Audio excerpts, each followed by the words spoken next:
है question number exercise 1.2 का जो है एक्सरसाइज 1.2 का क्वेश्चन नंबर 1, 2 और 3 तक को जो है कवर कर चुके हैं और क्वेश्चन नंबर 2 तक को कवर कर चुके हैं और क्वेश्चन नंबर 3 और 4 को इस वीडियो में कवर करने वाले हैं, जिसमें कि आपको एक्सरसाइज 1.2 का जो है क्वेश्चन नंबर 3 का 1, 2 और 3 बताने वाले हैं और क्वेश्चन नंबर 4 को भी बताने वाले हैं इस वीडियो में। तो वीडियो को पूरा देखिए और अच्छे तरीके से जो है समझ में आएगा। तो क्वेश्चन नंबर 3 को जो है यहाँ पे लिखा हुआ है, इसको देख सकते हैं। क्वेश्चन कह रहा है अभाज्य गुणनखंड विधि द्वारा निम्नलिखित पूर्णांकों के एचसीएफ और एलसीएम निकालना है। यानी इन संख्या को जो एचसीएफ भी निकालना है यानी मौसा भी निकालना है और एलसीएम यानी लॉसो भी निकालना है। तो चलिए इसको जो है बताते हैं कैसे निकालना है एचसीएफ और एलसीएम।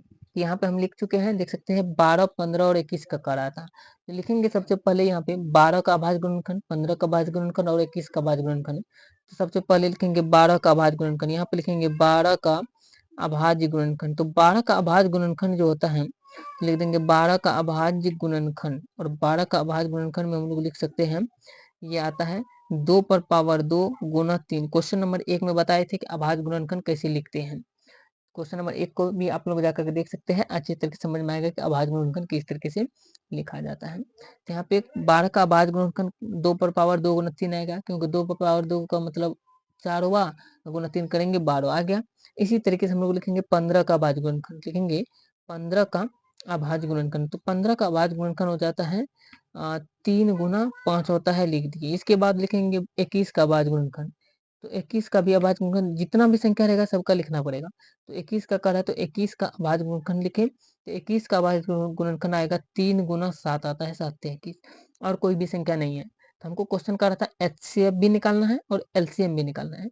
लिखेंगे एचसीएफ बराबर, एचसीएफ बराबर बताए थे आपको क्वेश्चन नंबर यहाँ पे 2 में जो है अच्छे तरीके से बताए थे कि एचसीएफ का मतलब होता है जो सभी में होगा, जितना संख्या का कहेगा निकालने के लिए ये सभी के अभाज्य गुणनखंड में होना चाहिए और सबसे छोटा संख्या होना चाहिए। जैसे देखिए इसमें 2 है, इसमें नहीं है, इसमें नहीं है, इसका मतलब ये नहीं होगा एचसीएफ। इसमें 3 है, इसमें भी है, इसमें भी है, इस तीनों में 3 है, इसका मतलब 3 अभाज्य गुणनखंड होगा। अब देखना है किस में कम है, इसमें एक ठो है, यही हो जाएगा, सबसे कम वाला होगा यानी एक ठो वाला हो जाएगा। तो एचसीएफ आ गया 3। और भी कोई संख्या है, 5 इसमें है और सब में नहीं है, 7 इसमें है, इस सब में नहीं है, तो इस सब नहीं होगा। एचसीएफ का मतलब होता है जो सभी में होगा, इसमें भी, इसमें भी, इसमें भी होगा और सबसे छोटा वाला, तो उसी को एचसीएफ कहेंगे। तो एचसीएफ 3 आ गया, अब कोई संख्या नहीं है। तो अब लिखेंगे एलसीएम भी कहा था निकालने के लिए, ज्ञात करने के लिए। तो लिखेंगे एलसीएम बराबर, एलसीएम में क्या होता है बताए थे, एलसीएम में देखना है सबसे बड़ा संख्या कहाँ कहाँ पर है। जैसे इसमें 2 है, इसमें और कहीं पे नहीं है, तो 2 इसमें है, इस सबसे बड़का वाला यहीं पर है 2, तो इसको लेंगे 2 पर पावर 2 गुना का चिन्ह देंगे। इसके बाद देखिए इसमें 3 है, इसमें भी है, इसमें भी है, सब में 3 है, सब में रहेगा या नहीं रहेगा उससे मतलब नहीं है एलसीएम को। एलसीएम का मतलब है जो बड़ा बड़ा संख्या जहाँ पर होगा उसको यहाँ पे लिख देना है। तो 2 को तो लिख दिए, 3 इसमें एक ठो है, इसमें एक ठो है, एक इसमें सब में एक ही ठो का है तो एक ठो लिख दिए, गुना का चिन्ह दीजिए। इसमें और कुछ नहीं है, 5 है, इसमें 3 को लिख दिए, 5 है, 5 एक ही ठो है तो 5 को भी लिख देंगे, गुना 7, 7 एक ही ठो है और कोई संख्या नहीं बचा, सबको लिख दिए। इस सबको गुना कर देना, जैसे 2 का स्क्वायर 4, 4 गुना 3 12, 12 पंच 60, 60 गुना 7 करेंगे तो आ जाएगा 420। तो 420 जो है इसका एलसीएम आ गया, 3 जो है इसका एचसीएफ आ गया। तो इस तरीके से जो है क्वेश्चन नंबर 1 को हम लोग बहुत ही अच्छे तरीके से हल कर चुके हैं। अब क्वेश्चन नंबर 1 यानी क्वेश्चन नंबर 3 का 1 को हल कर चुके हैं। क्वेश्चन नंबर 3 का ही 2 में देखिए, क्वेश्चन नंबर 3 का दूसरा क्वेश्चन देखेंगे तो क्वेश्चन नंबर 3 का दूसरा में कहा जा रहा है 17, 23 और 29 का एचसीएफ और एलसीएम निकालिए। तो जैसे इसमें लिखे थे वैसे ही लिखना है। तो पहले लिखना है 17 का एचसीएफ अभाज्य गुणनखंड, तो लिखेंगे 17 का अभाज्य गुणनखंड लिखे। तो 17 का अभाज्य गुणनखंड, तो 17 का अभाज्य गुणनखंड क्या सब होता है ये बताना है। तो 17 का अभाज्य गुणनखंड की बात करें तो 17 कोई भी संख्या से नहीं खाता, सिर्फ होता है 1 गुना 17 हो जाएगा और किसी संख्या से नहीं खाता है तो ये हो जाएगा। इसी तरीके से 23 का अभाज्य गुणनखंड लिखेंगे तो 23 भी जो है ये और कोई संख्या से नहीं खाता है, सिर्फ 1 से खाता है और 23 से खाता है। इस तरीके से 29 का लिखेंगे तो 29 भी जो है कोई संख्या से नहीं खाता है, सिर्फ 1 से खाता है और 29 से खाता है। इसमें देखिए एचसीएफ निकालना है, तो एचसीएफ बराबर बताए थे जो सभी में होगा, 17 नहीं है सभी में, 23 भी नहीं है, 29 भी नहीं है, लेकिन एक सब में है, तो इसका एचसीएफ आ जाएगा 1। इस तरीके से लिख सकते हैं। एलसीएम लिखना है तो एलसीएम बराबर यदि लिखिए एलसीएम में क्या आ जाएगा, तो सबसे बड़का संख्या एक तो रहबे करता है, एक को गुना करने पर उतना ही आता है, 17 को लिख देंगे, 17 आ जाएगा गुना 23 भी एक ठो है, 23 हो जाएगा, 29 भी एक ठो है। एक लिखेंगे या नहीं लिखेंगे उससे मतलब ही नहीं है, क्योंकि एक से गुना करेंगे जितना है उतने रह जाता है। इसलिए अब इन तीनों संख्या को गुना कर देंगे, 17, 23 और 29 को गुना करेंगे। 17, 23 और 29 को गुना करने पर आ जाता है 11,000, गुना करने पर आ जाएगा 11,339। 17 गुना 23 गुना 29 करेंगे तो आ जाएगा 11,339। तो 11,339 इसका सही आंसर हो जाएगा। तो क्वेश्चन नंबर 3 का जो है 2 नंबर का भी हम लोग अच्छे तरीके से हल कर चुके हैं। अब क्वेश्चन नंबर 3 का क्वेश्चन 3 पे चलते हैं। तो क्वेश्चन नंबर 3 का क्वेश्चन 3 का आता है, आप देख सकते हैं 8, 9 और 25 का एचसीएफ और एलसीएम निकालना है। फिर इसमें भी लिखना है। सबसे पहले 8 का एचसीएफ तो लिखेंगे हम लोग 8 का अभाज्य गुणनखंड लिखेंगे, सॉरी अभाज्य गुणनखंड, 8 का अभाज्य गुणनखंड। तो 8 का अभाज्य गुणनखंड के बाद देखना क्या सब आता है। तो 8 का अभाज्य गुणनखंड आता है 2 पर पावर 3, क्योंकि 2 गुना 2 4 गुना 2 8 हो जाता है, 2 क्यों हो जाएगा। तो 8 का अभाज्य गुणनखंड 2 पर पावर 3 हो जाएगा। फिर लिखेंगे 9 का अभाज्य गुणनखंड, 9 का अभाज्य गुणनखंड आता है 3 पर पावर 2 आता है।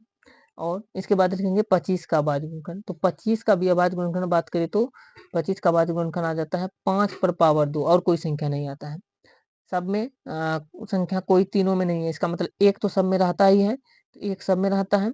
इसलिए जो है एचसीएफ की बात करी तो यहाँ पर देख लीजिए, एचसीएफ की बात करें तो इसमें देखिए एचसीएफ बराबर क्या हो जाएगा। एचसीएफ होगा वही संख्या जो सब में होगा, एक सब में है लेकिन और कोई संख्या 2 भी सब में नहीं है, 3 भी नहीं है, 5 भी नहीं है, इसका मतलब एचसीएफ आ जाएगा 1, एचसीएफ आ जाएगा 1। अब बात करते हैं एलसीएम क्या आएगा। तो एलसीएम में बताए थे सबसे बड़ी बड़ी संख्या को लिखना है, 2 3 गो है और कहीं पे नहीं है तो 2 3 गो वाला हो जाएगा गुना, 3 2 गो है और कहीं पे नहीं है तो ऊपर का वाला यही है गुना, 5 2 गो है तो यही 5 2 गो वाला हो जाएगा और कहीं पे नहीं है, एक तो नहीं लिखते हैं। अब इन सभी को गुना करेंगे, 2 पर पावर 3 करेंगे तो 8 होगा, 3 पर पावर जैसे देखिए 2 पर पावर 3 करेंगे तो 8 होगा गुना, 3 पर पावर 2 करेंगे तो 9 होगा, 5 पर पावर 2 करेंगे तो 25। तो 8 गुना 9 गुना 25 कर देंगे, 8 गुना 9 गुना 25 करते हैं तो ये आ जाएगा 1800। तो एलसीएम आ गया 1800। तो इस तरीके से हम लोग निकाल सकते हैं एचसीएफ और एलसीएम। क्वेश्चन नंबर 3 का रोमन 3 भी कंप्लीट हो चुका, अच्छे तरीके से आप समझ गए होंगे। तो अब चलते हैं क्वेश्चन नंबर 4। तो पहले गणित में आपको क्वेश्चन नंबर 4 को दिखाते हैं क्या कर रहा है, फिर आपको बताते हैं कि क्वेश्चन नंबर 4 को कैसे बनाना है। क्वेश्चन नंबर 4 को यदि हम लोग देखते हैं तो क्वेश्चन नंबर 4 में कहा जा रहा है, गणित में देख सकते हैं क्वेश्चन नंबर 4 में कहा जा रहा है एचसीएफ 306 और 657 बराबर 9 है और एलसीएम 306 657 ज्ञात करना है। मतलब कि एचसीएफ जो है 306 और 657 का 9 दिया गया है, एलसीएम भी इसी संख्या का निकालना है। इसको एक होता है पहली संख्या, एक होता है दूसरी संख्या, और ये दोनों का एचसीएफ दिया है और ये दोनों का एलसीएम निकालना है। अभी तुरंत बताएं, एक सूत्र याद रखना है आपको। एक सूत्र क्या याद रखना है, सूत्र याद रखना है पहली संख्या को ना पहले लिख देते हैं दिया है, जो दिया है उसको लिख देते हैं दिया है, यहाँ पे लिख देंगे दिया है, क्या सब दिया है। तो इसमें दिया है ए बराबर, यानी ए बराबर दिया है 306 दिया है और बी बराबर दिया है 657, क्योंकि 306 और 657 का ही निकालना है। तो ए पहला वाला ए होता है, दूसरा वाला बी होता है, तो ए बराबर 306 बी बराबर 657। अब एचसीएफ भी दिया गया है, एचसीएफ कहने का मतलब दोनों का एचसीएफ दिया है 9 क्वेश्चन में। अब हमको इसी दोनों के एलसीएम निकालना है, तो लिखना है एलसीएम बराबर, एलसीएम बराबर सूत्र होता है पहली संख्या गुना दूसरी संख्या बटे में एचसीएफ, ये होता है सूत्र। तो इस तरीके से हम लोग सूत्र बैठा दिए, पहली संख्या गुना दूसरी संख्या बटे में एचसीएफ। अब इसका क्या करेंगे, इसका मान रख देते हैं, बराबर है बराबर, ए है यहाँ पे 306 तो 306 गुना बी है 657 तो 657 बटे में एचसीएफ जो है यहाँ पे दिया गया है 9 तो 9 लिख दिए इस तरीके से। अब इस तरीके से लिखने के बाद देखिए यहाँ पे जो कटने वाला होगा वहां पे क्या करना है, कटा देना है। जैसे 9 से 306 कट जाता है, 9 3 27 कटता है, 3 बचा 6 9 चौके 36, यानी 34 बार में कट गया। अब यहाँ पे आ गया 34 गुना 657। यदि हम लोग 34 गुना 657 करते हैं, दोनों को गुना करने पर आ जाएगा 22,338, 22,338, 22,338 इसका सही आंसर आ जाएगा। तो इस तरीके से 22,338 जो है इसको गुना करने पर आ जाएगा 34 गुना 657। तो क्वेश्चन नंबर 4 को जो है इस तरीके से बहुत ही आसान तरीके से हल कर सकते हैं। तो क्वेश्चन नंबर 3 और 4 को इस वीडियो में कवर किए, इससे पीछे एक वीडियो में क्वेश्चन नंबर 1 और 2 को कवर किए थे अच्छे तरीके से। तो ये वीडियो कैसा लगे आप लोग कमेंट करके जरूर बताइएगा। अच्छा लगे है तो वीडियो को लाइक कीजिए। इससे अगला वीडियो में जो आप लोग जा करके देख सकते हैं, वहां पर जो है क्वेश्चन नंबर 5 और 6, 5, 6, 7 को कवर किया गया है। तो आप लोग जा करके जरूर देखिएगा, बहुत ही अच्छे तरीके से आपको समझ में आएगा। 5, 6, 7 को नेक्स्ट वीडियो में कवर कर लिया गया है, आप लोग देख सकते हैं जाकर के, वीडियो अपलोड है।